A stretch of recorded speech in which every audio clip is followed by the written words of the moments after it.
याच्यामध्ये पण आहे ना तुम्ही हेड ओपन करू शकता.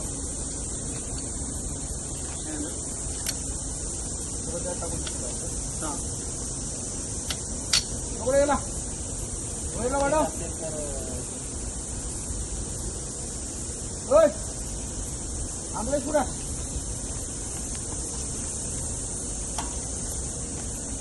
हे जे हँडल आहे ना आता याच्यामध्ये कटिंग फोर्स आहे ना शेअरिंग नाही होत आहे. शेअरिंग फोर्स असल्यामुळे हे हँडल तुम्हाला म्हणजे बॅलन्सिंग साठी फक्त